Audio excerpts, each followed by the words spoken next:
যেদিন আবু সাইদ বুক পেতে দিয়েছিল, যেদিন মুগ্ধ শহীদ হয়েছিল, সেদিন জাহাঙ্গীরনগর বিশ্ববিদ্যালয়ের শিক্ষক কেঁদে কেঁদে কবিতা আবৃত্তি করে বলেছিলেন, যে পিতা তার শিশুর লাশ, যে পিতা তার সন্তানের লাশ শনাক্ত করতে ভয় পায়, আমি তাকে ঘৃণা করি। আমাদের ছাত্ররা আমাদের ছাত্র নয়, তারা আমাদের সন্তান। আমরা পিতা। আমরা সেদিন তাদের লাশ শনাক্ত করতে এসেছিলাম।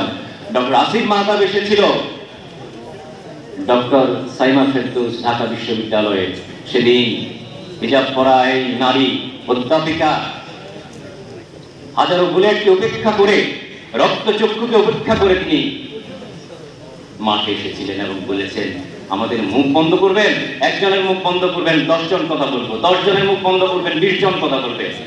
আমাদের ছাত্ররা ছাত্র নয়, তারা আমাদের সন্তান।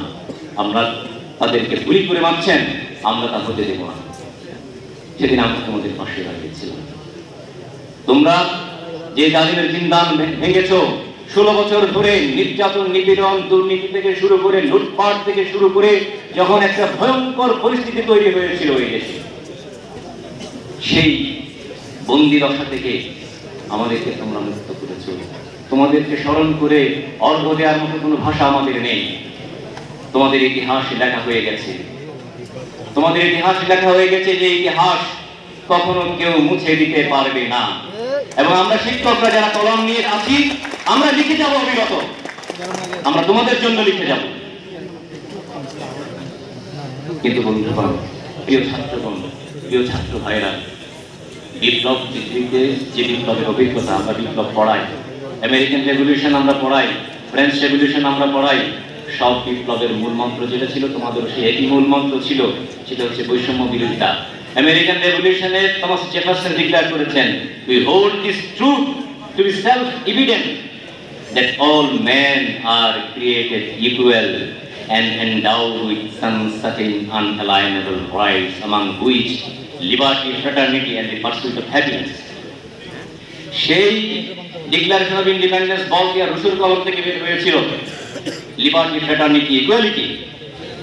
সেই ফ্রান্সের বিপ্লবীরা সেদিন ষোড়শ লুইয়ের বেস্টিল দুর্গ ভেঙে হাজার হাজার বন্দী মানুষকে, নিরপরাধ মানুষকে তারা মুক্ত করেছিল। ঠিক তেমনি ভাবে তোমরা বাংলার বেস্টিল ভেঙেছো, শেখ হাসিনার জিন্দান ভেঙে আমাদেরকে এক নতুন স্বাধীনতা দিয়েছো। তোমাদেরকে সালাম, হে জুলাই বিপ্লবীরা।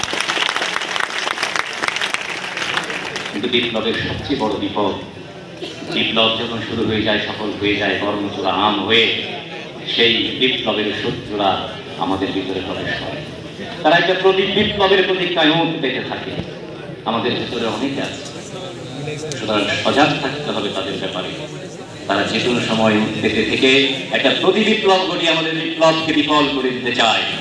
আমরা সজাগ থাকি, আমরা সজাগ থাকবো। আমরা যে ঐক্য কাঁধে কাঁধ রেখে জুলাইয়ে একসাথে পথে চলেছিলাম, ঠিক তেমনি ভাবে সামনের দিনগুলোতে একইভাবে আমাদেরকে পথ চলতে হবে বন্ধুগণ। না হয় আজকে যে এভাবে উন্মুক্ত ময়দানে কথা বলছি, আমার বিরুদ্ধে আপনি কথা বলার সুযোগ পাচ্ছেন, আপনার বিরুদ্ধে আমি কথা বলার সুযোগ পাচ্ছি, এই সুযোগটা আর পাবে না, এই সুযোগটা আর আসবে না। সেদিন স্বাধীনতার সূর্য যদি আবার অস্তমিত হয়, তাহলে আর কখনো এই অমাবস্যা কেটে যাবে না। অনেক প্রাণের বিনিময়ে আবার আমাদেরকে অনেক দিন, এক পলাশিরাম্র কারণে 200 বছরের জন্য স্বাধীনতার সূর্য অস্তমিত হয়েছিল। এই 16 বছর জুলাই যুদ্ধে তোমরা যারা বিপ্লব করেছো, তাদের ব্যাকগ্রাউন্ড তৈরি করেছে 16 বছর অনেক মানুষ।